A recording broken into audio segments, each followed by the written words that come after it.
then life wouldn't be as exciting, I think. So for me, you know, over the last 14, 15 months since that breakup, so many things have changed. So many things have changed in so many beautiful ways.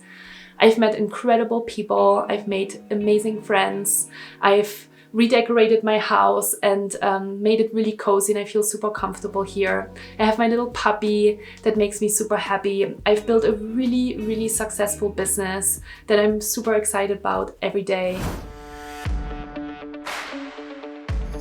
Hi, and welcome back to my YouTube channel. My name is Arndt, and I'm a peak performance coach and stress management trainer. And I'm really excited that you're watching this video today, because in today's video, I want to talk with you about how to navigate change.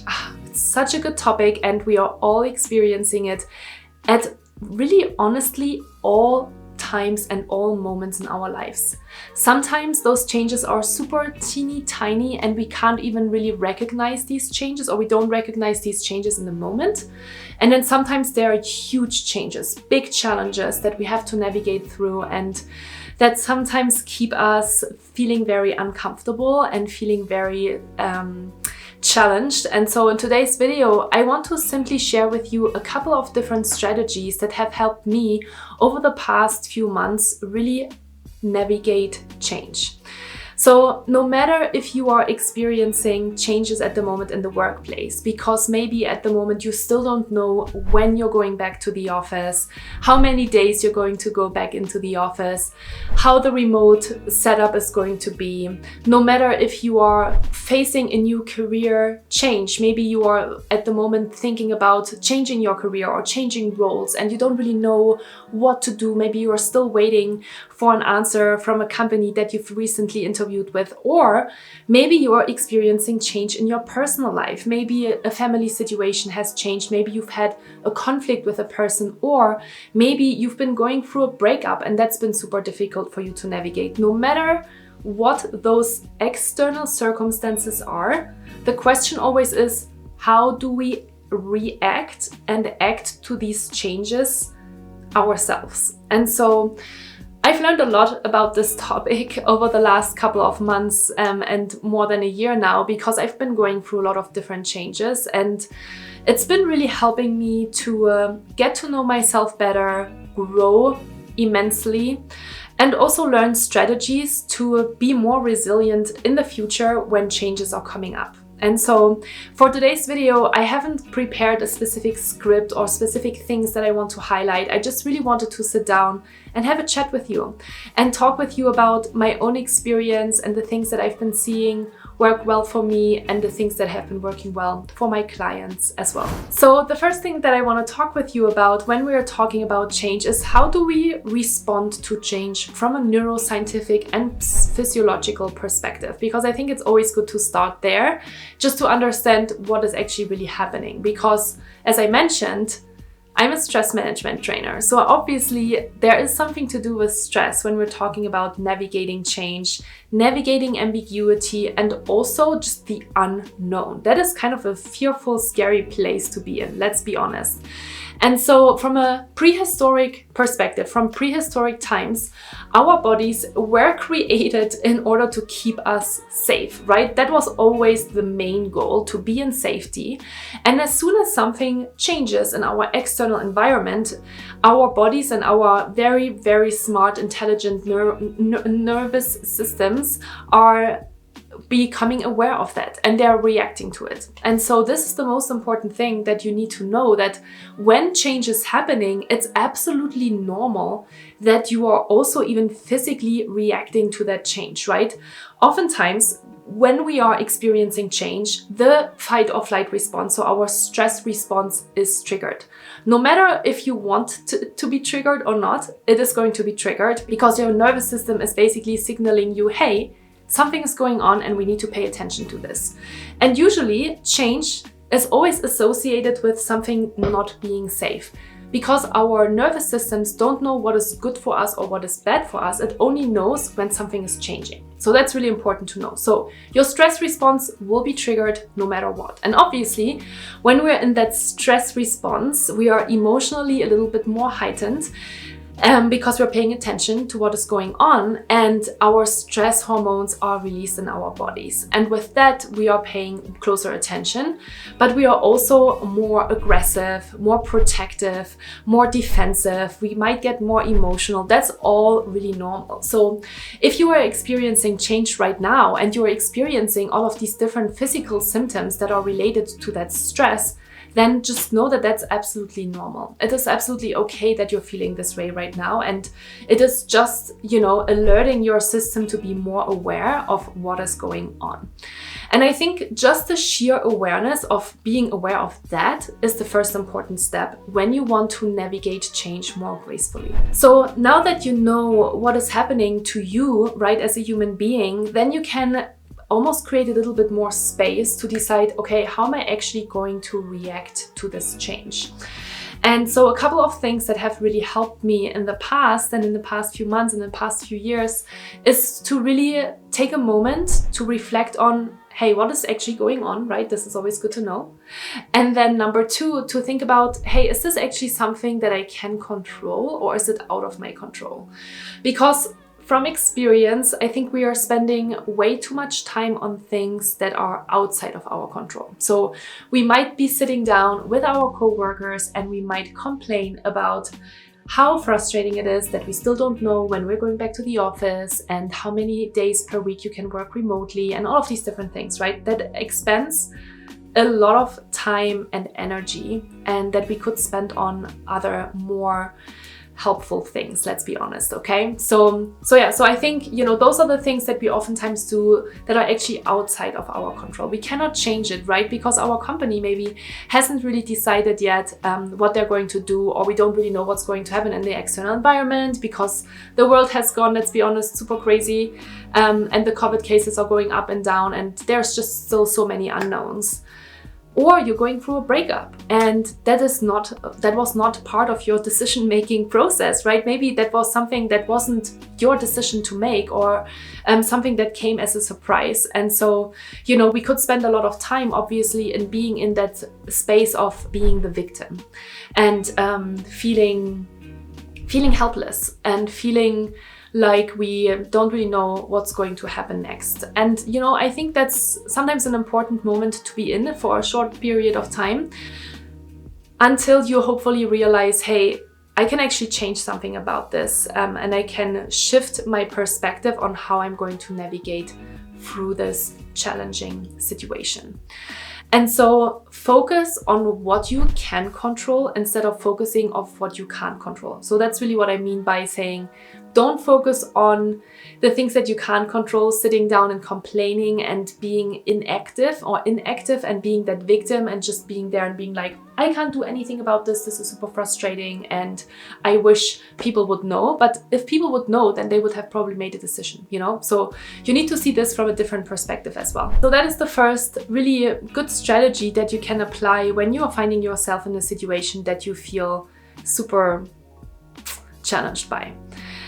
Another thing that has helped me a lot over the last few months is to really take it one day at a time. I think as peak performers, we always want to have a plan and we want to have a strategy and we want to be in control because that's what feels safe for us. But sometimes life is just not that way. Life is very often not this way. And so I find it really, really powerful to remind myself of just taking one day at a time and seeing what happens during this day. How do I feel? What can I do for myself?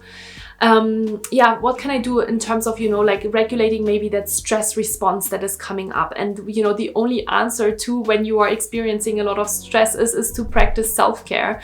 And if you want to learn more about self-care, you can obviously check all these different videos on my YouTube channel because I've already talked a lot about self-care in my videos, and I will continue to talk about it because it's super, super important, because you need to take care of yourself and you need to signal to your system, hey, everything is okay and we can go through this. And so when I went through my breakup last year, it was an extremely difficult time, right? Because there were so many unknowns, so many things that I had to shift, so many things that had changed for me in such a short period of time that I felt pretty hopeless for a good amount of time at the beginning.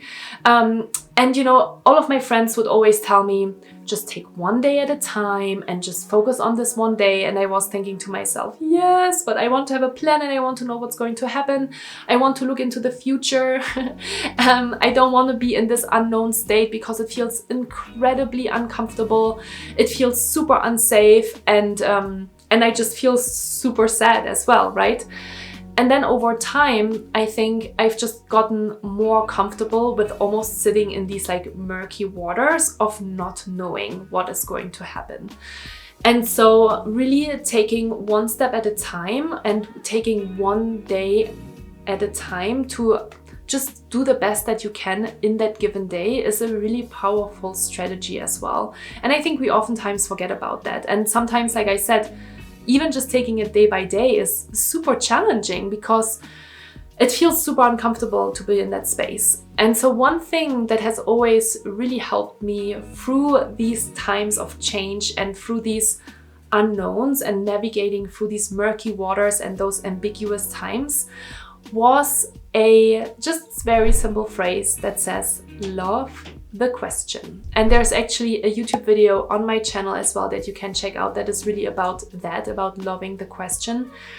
Because sometimes that's really all that we can do. We just have to trust that everything is working out for the better, and that even while we are in this like unknown space, things are actually moving super fast, even though in the moment it might not feel this way. And trust me, I can totally relate to this, because I know that sometimes when you are super desperate, when you're feeling super uncomfortable, and when you are feeling really hurt, then all you want to know is what is going to happen next. But sometimes we just don't know, and we need to trust. And life is not about all knowing things, because if we would know all of the things, then life wouldn't be as exciting, I think. So for me, you know, over the last 14-15 months since that breakup, so many things have changed. So many things have changed in so many beautiful ways. I've met incredible people. I've made amazing friends. I've redecorated my house and made it really cozy, and I feel super comfortable here. I have my little puppy that makes me super happy. I've built a really successful business that I'm super excited about every day. And I've grown so much as a person. I feel like I'm so much more fun. I'm so much more spontaneous. I value so much more spending time with people, because there was a period between my breakup and actually making friends where I didn't really have anyone, and I felt extremely lonely, and I didn't really know what to do or where to go or how to navigate it, you know. But I just trusted, and I, you know, went out there, I put myself out there, and I just kind of almost trusted as well my gut feeling of, okay, this feels good to do, this feels not good to do. If I had to grieve, right, if I felt super sad for 2 or 3 days, then I just felt that, even though, again, that was an incredibly uncomfortable time. I kind of had to navigate through it. And now I'm looking back, you know, after 15 months, and I'm thinking to myself, wow, so many things have changed. And I feel so accomplished, and I feel so proud of myself for being the person that I am today because of all of these experiences. Because if I wouldn't have gone through that breakup, I wouldn't be the person that I am today. I wouldn't know the people that I know today. I wouldn't have this environment that I have today. And you know, sometimes life moves in mysterious ways, and we think that we really want something super bad in one specific way. But then all of a sudden, we do have to open ourselves up to all of these other different possibilities. And then it's really beautiful to see how many amazing possibilities are actually out there. So let me summarize just the 3 main key things that I would like you to take away from today's video on how to navigate change. Number 1, change is the only constant in our lives, and we can only get better at that. Let's get better at change together, right? Because things are changing all the time. If you're starting to pay more attention, oh my God, things are changing all the time. Your skin constantly changes. You have a pimple here, you have a pimple there, and then in 3 days it's gone, and then something else is maybe coming up. To, you know, like big changes in your external environment, the way of how you're living your routines on a day-to-day basis. Life constantly changes, and you can't you can't stop it. You can't stop the life from, from moving along. So be comfortable with that. Number 2 is to really focus on the things that you can control instead of focusing on the things that you can't control. Get out of that victim mindset and just focus on the things that you can do. Have that growth mindset of, hey, this is an amazing challenge and I'm going to take this challenge as an opportunity to grow, no matter how difficult it is in the moment. And number 3, love the question. We are oftentimes in the unknown, and even though we love to control things, and even though it would be so much easier to live life if we would just know how everything is panning out, it wouldn't be life. We wouldn't grow as much as we are when we are going through these difficult growth spurts and growth moments in our lives. So if you are struggling with change right now, I hope that you feel heard, and I hope that you feel understood, and I hope that you know that you are not alone, because we're all experiencing change at all times in our lives, and there are actually tools and strategies available to navigate through these difficult times as well. The biggest thing that has helped me through these 15 incredibly exciting and difficult months has been to practice gratitude and to find things every single day that are good and that are strong and that are keeping me going, no matter if it was people that I was really grateful for, or my house and being in safety, right? All of these different things have helped me, and I know that you will find things that you can feel grateful for as well, even though in this moment you might have a hard time to think about them. So I hope you found this video helpful. Give me a thumbs up if you did, and leave me a comment down below on how you have been navigating change over the past couple of weeks and months. I hope to see you in one of my next videos. Take care and see you soon.